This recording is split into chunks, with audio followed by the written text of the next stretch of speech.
Fan চলে বন্ধ হয়ে যাবে। এখন আমি সরাসরি রেগুলেটরটা পরিবর্তন করে দেখাইতেছি আপনাদেরকে। আগে পুরোপুরি রেগুলেটরটা খুলে নিলাম।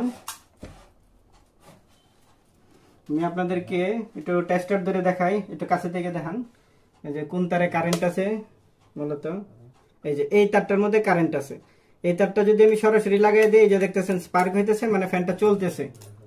এখন আমি এইটা হচ্ছে ফ্যানের রেগুলেটরের আউটপুট লাইন, এটা হচ্ছে রেগুলেটরের ইনপুট লাইন। সরাসরি এই যে রেগুলেটরটা লাগাই আপনাদেরকে দেখাইতেছি। এখন এটার মধ্যে একটা সুইচ আছে আর এটার মধ্যে একটা সুইচ আছে, দুইটা সুইচে কাজ করবে, এটা কোনো সমস্যা না। আমরা এই তারটা একটু সাইড করে রাখলাম। এই তারটার মধ্যে আগে কাজ করবে, এই তারটাতে বিদ্যুৎ নাই, এটা হাতে ধরা যাবে, সমস্যা নাই।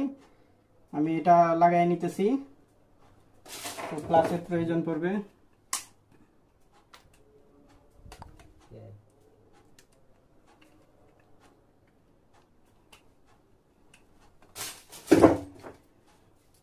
তারপরে এই লাইনটারে কস্টিপ দিয়ে আটকায় নিতে হবে। একটু সাবধানে কাজ করবেন যাতে বিদ্যুতের লাইনটা কোনোভাবেই আপনার হাতে না লাগে।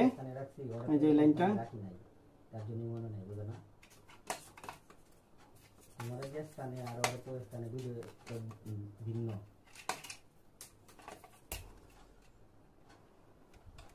আমার রেগুলেটর থেকে আউটপুট লাইন লাগানোর কাজ কমপ্লিট। এখন শুধু এই সুইচের মাধ্যমে ইনপুট লাইনটা দিব রেগুলেটরের, তাহলে আমার ফ্যানের রেগুলেটর লাগানোর কাজ কমপ্লিট হয়ে যাবে।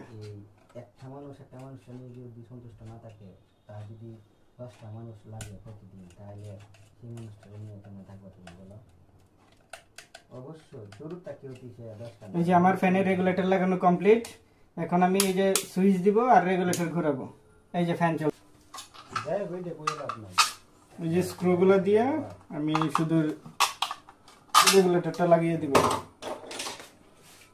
বলেও না আগেই মন নাই, তাইলে ওহানা পাঠা করে থেকে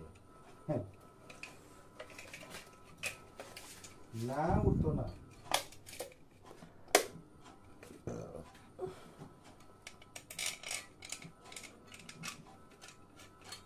না উঠতো না।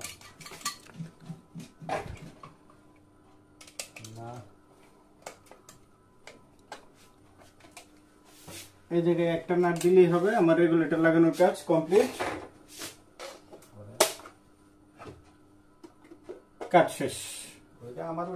আপনারা যদি আরো ইলেকট্রিক্যাল কোনো কাজ সম্পর্কে জানতে চান কিংবা এই রেগুলেটর লাগানো সম্পর্কে যদি আরো কোনো প্রশ্ন থাকে আপনাদের কমেন্টে জানাতে পারেন। যদি একজনও কোনো একটা কাজ জানতে চান, আমি একজনের কথার উপরেই একটা ভিডিও তৈরি করে কাজটা সমাধান করে আপনাদেরকে সমাধান দেওয়ার চেষ্টা করব ইনশাআল্লাহ।